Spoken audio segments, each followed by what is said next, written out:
Hey there, it's David Moyer with David Moyer Real Estate and Keller Williams Advisors in Dayton, Ohio. And after 20 years in this business, there is one question that comes up more often than not. And that question is, should I buy now or should I wait until those interest rates drop? And the answer actually may surprise you. So stay tuned. By the end of this video, I'm going to show you how maybe waiting for that small interest rate drop that you're really hoping for down the road may cost you thousands of dollars. So I want to save you some money. Stay tuned.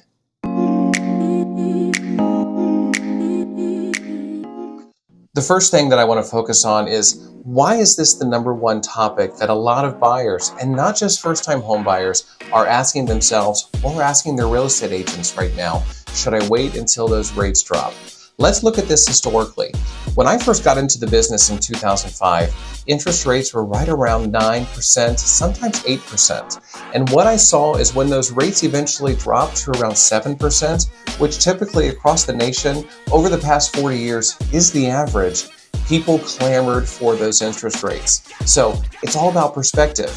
Now, what we're seeing now is that when the pandemic hit 5 years ago, all of a sudden, we had a dramatic change in economic conditions and a lot of stimulus put into the economy. So what that did is it caused a dramatic shift in rates, and mortgage rates especially, that saw rates coming down to first 5%, then 4%, then 3%, and in some cases, 2.75%. That is unrealistic and unsustainable. So what has happened over the past 5 years is that we have seen those rates ever so slowly get back to what we've considered to be the normal average rate across the board. And this is because the economy, since the pandemic, has continued to improve and get stronger and stronger. So when those rates go up, it's not an indication of a bad economy. It's an indication that the economy is stabilizing and is stronger than normal. So the Fed is actually putting those in place so that the economy all of a sudden doesn't get completely out of control. Now, we've talked about this before. One of the biggest mistakes you can make is if you're looking to purchase a home and you're wondering, should you go ahead and get that mortgage, get yourself pre-approved, or should you wait for the interest rates to drop? So many times people will turn on the TV and look at national headlines and look at the news. Now, there's a lot of bias out there in the news media. I think we're all aware of that. And the news obviously gets a lot more attention when they sensationalize certain things. So when the news focuses on economic conditions, economic downturn, potential things happening with tariffs, potential things happening with Social Security, it can cause a sense of panic. And people think to themselves, well, the last time there was a lot of panic, this was in 2007, and all of a sudden there was a crash. And we saw these rates drop and there was a housing market crash, right? All of a sudden the price of homes went down, the rates adjusted, and they're thinking, well, surely this is going to happen again. And that's not necessarily true. What happened after 2008 is that the economy continued to get stronger.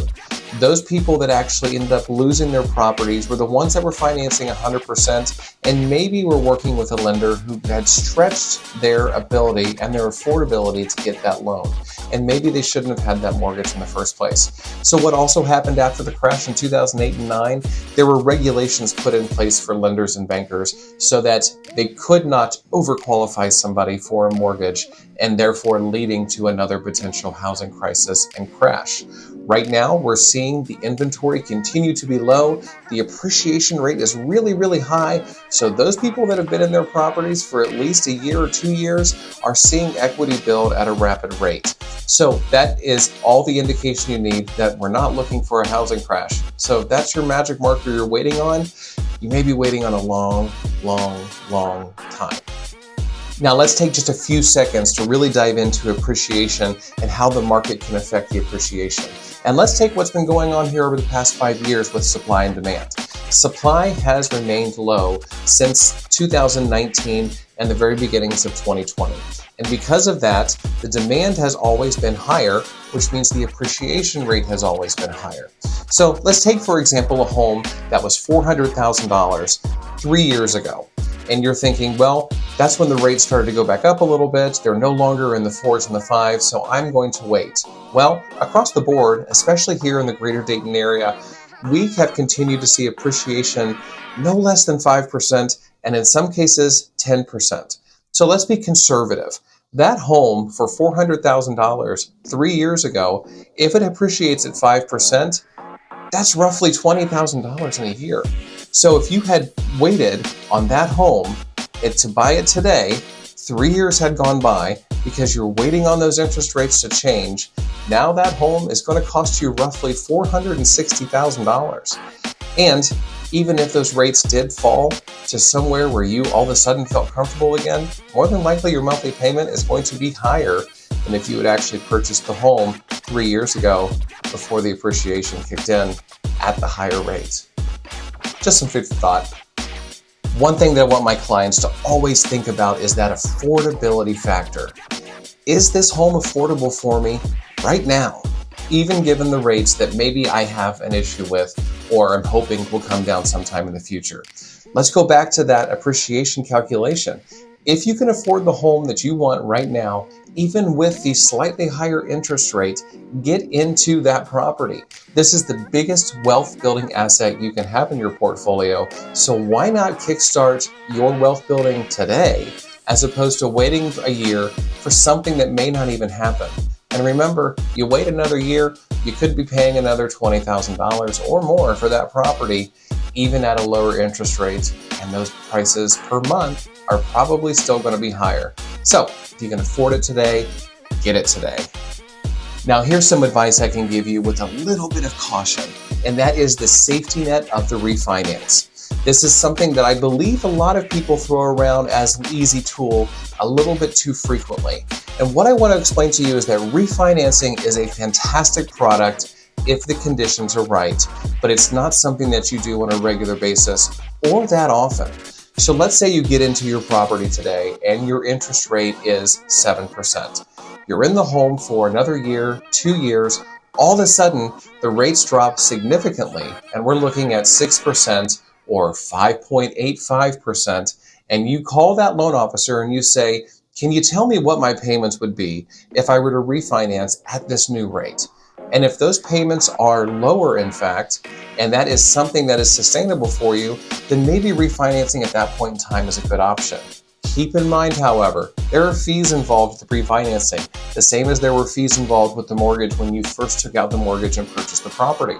So if the refinancing costs for that loan are, let's just say as an example, $3,000, and you're doing the refinance and the refinance is saving you $200 a month, then that means that you better be staying in that home for at least another 15 months so that you can then recoup that $3,000 cost to do the refinance and then continue to build wealth after that. If this is something where you're thinking, I may move in the next 6 months to a year, refinancing is probably not the best thing for you. Also keep in mind, if you took out a 30-year mortgage originally when you bought the home, and then in 5 years' time you do a refinance, make sure you know the terms of that loan. The price may be lower, but find out if you are refinancing to another 30-year loan or a 20-year loan or a 15-year loan. So often you'll see, well, I was in the home for 10 years and I refinanced. I'm not sure why I don't only have 20 years left on my loan. It's because you restarted the clock. You're now on a new 30-year mortgage at a lower price. And that's okay too. It depends on what your circumstances are. So to wrap things up super quick, it's all about what your needs are and the affordability. Trying to outguess and outrun the market is a hopeless endeavor. Trust me, as I mentioned at the beginning of this video, I've been in this business full-time for 20 years. And I know for a fact that when I see people trying to outpace the market to either gain or to time their purchase or their sale perfectly, they end up losing at the end of the day. It's always a great time to buy or to even sell. It just depends on what your affordability is and what your needs are. Not only is this the biggest wealth building asset you can have in your portfolio, but it's also a place where you're going to live, where you're going to entertain, where you're going to raise a family potentially. So there are a lot more factors involved. Don't focus on the minutia of just the interest rate. But if you do have more questions, you can always text me. You can leave a comment below. You can DM me.